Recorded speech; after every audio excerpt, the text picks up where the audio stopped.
And I have this one big question that was actually kind of the topic of our small open discussion, is that I think we all agree that there is kind of this notion in media that media managers tend to focus on the editorial side and leave this kind of unsexy part of processes and so on overlooked. So my question would be, why is this happening in our industry? What's behind this? I know it's a bit general, but maybe someone has the courage to jump on this one. I think I can go for general as a media representative, as well as you know, kind of one foot in HR.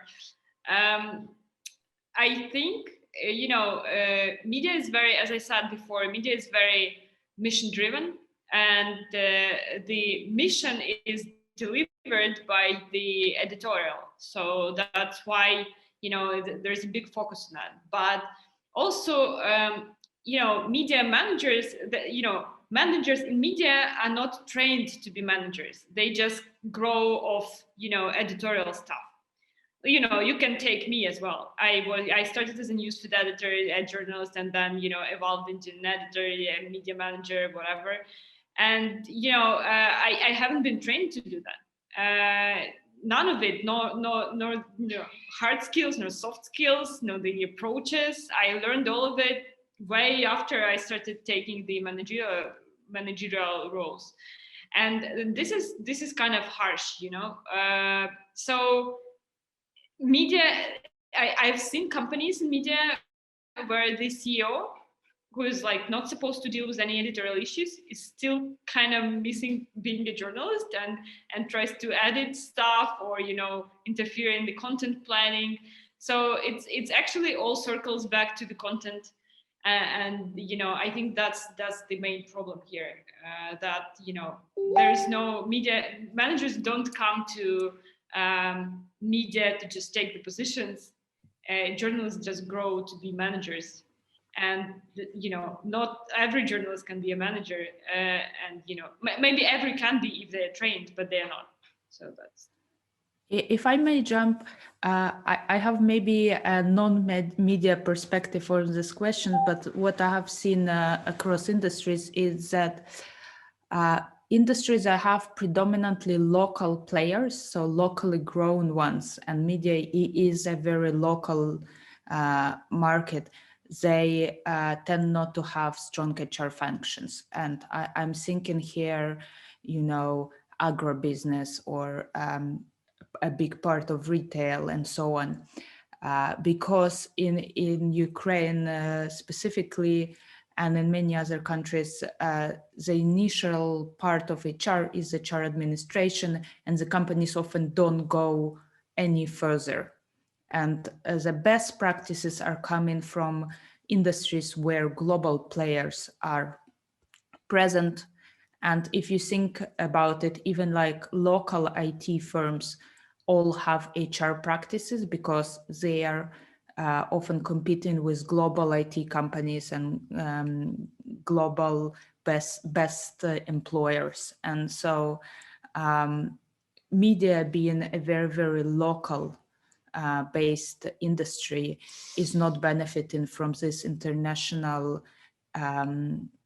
investment of and kind of import of best market practices in many cases that other companies are.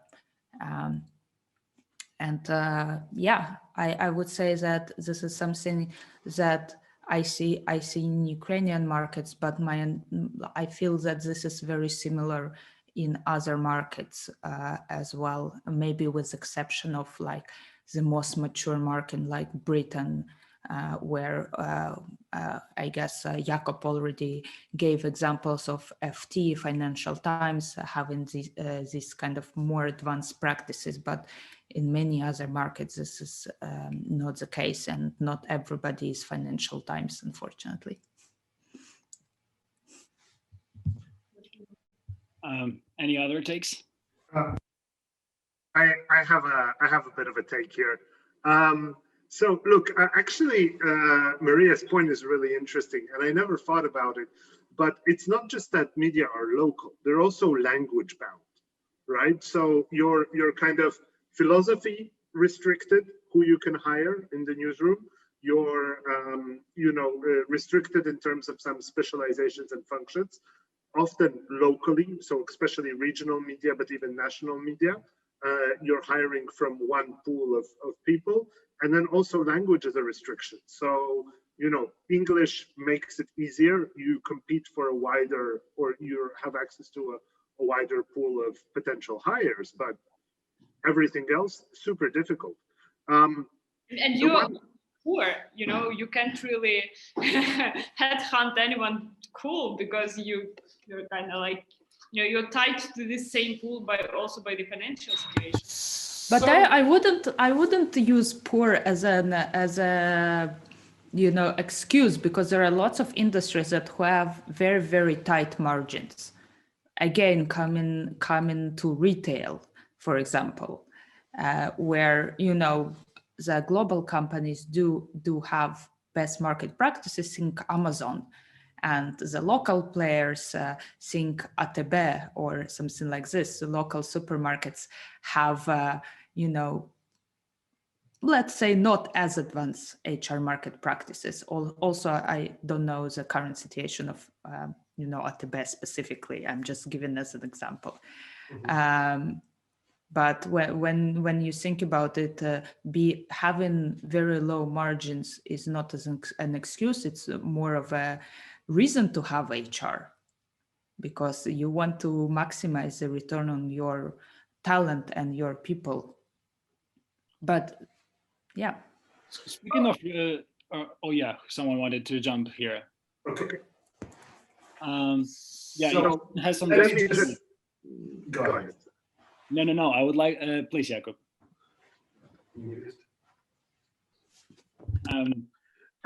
So I think sort of two small things to add. So one is media have the same problem as hospitals. So journalists being promoted to managers, to CEOs, and so forth. It's very rare to get people who are from outside the industry, and that's kind of, Darina already mentioned it, but I think it really bears sort of an underlining. Look, all the creative industries have this problem. Once you get famous, people promote you to the level that you're incompetent, basically, right? So that's a really big issue. The other thing that is related to sort of, being creative talent driven is that media have a huge tolerance for people who would be kicked out of any normal organization, but are tolerated because they are really good in producing some specific type of content, right? And so, whereas in other industries, somebody who might be talented but toxic is going to be removed, and there are a million case studies of how that has a generally positive effect on the productivity of the team overall. In the media, we do tolerate bad apples in a lot of newsrooms. And actually, there's some interesting experience of Deniken, as usual, where they kind of said, like, look, we're not going for the stars. We're going for sort of good, hardworking journalists. And that actually delivered a lot of great results. So, yeah, there's some difficulties there as well. Yeah, and I think the question of talent is actually very kind of central in media. And we touched upon this topic of retaining talent and using HR for basically improving your HR to retain your talent. And I would like to get a bit deeper into this and discuss. So in media, sometimes they are pretty not very competitive in terms of salary, remunerations, and so on. So my question would be, what they can offer to employees to retain talent, and maybe Maria, you can bring some examples from the report, or Yuri, you are from your experience at Hromadske, what they can use from the non-financial perspective to retain talent. I guess if I'm being cynical, then I would say that people come to work for the companies, but people leave from their manager. And hence, I was giving lots of thumbs up to Yuri's presentation when he was talking about training managers and giving feedback and having this career conversation and ongoing feedback and helping employees develop.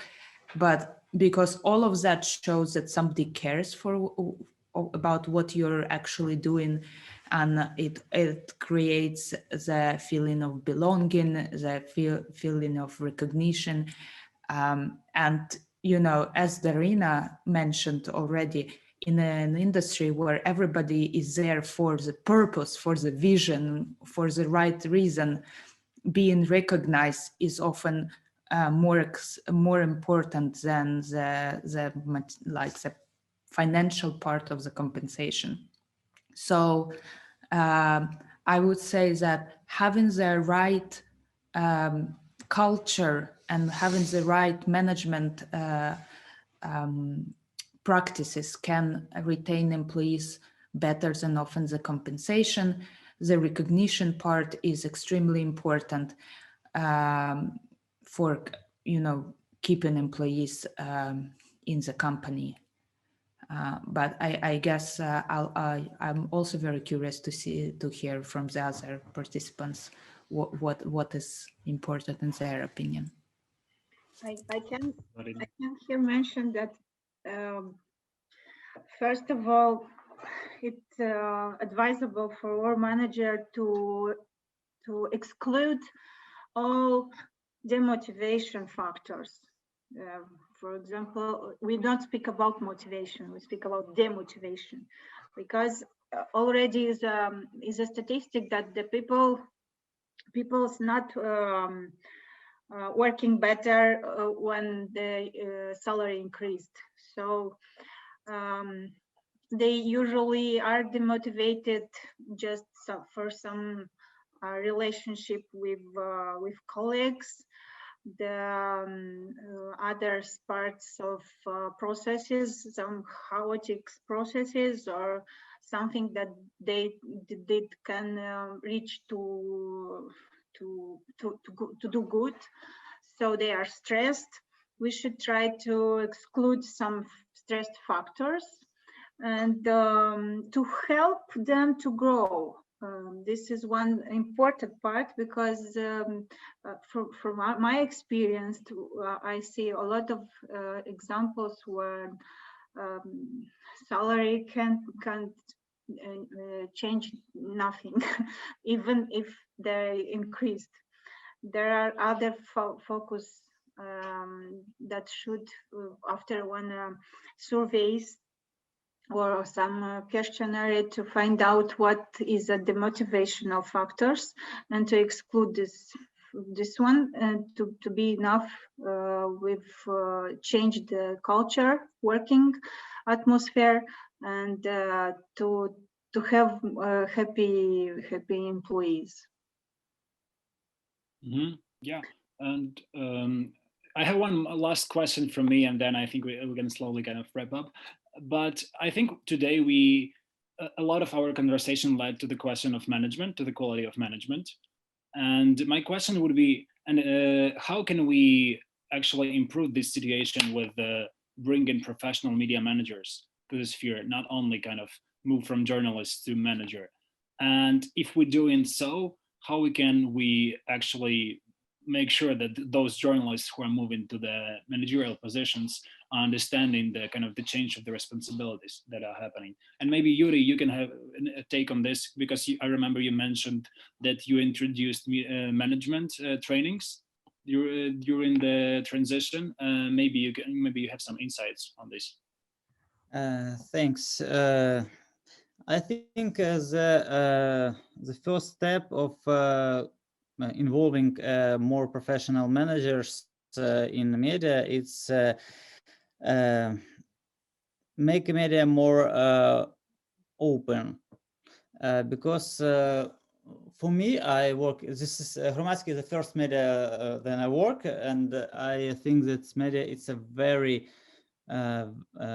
closed area. It's I have a lot of people working in media, and they all say it's, if you're working in media, you don't have any chances to working someone else. It's like a black hole that you don't see anything but about what is inside of this, but it's more for me, it's an area that I don't understand, and I think that a lot of people who are not working in media are not understanding how really media working. I said about not wide salaries in biggest part of media in Ukraine. They don't have official salaries. For me, it's a very strange situation, because I think that all media, well, 10 years ago, have official salaries, official content bans programs. So it's need more information how it works inside for people who don't work in the media.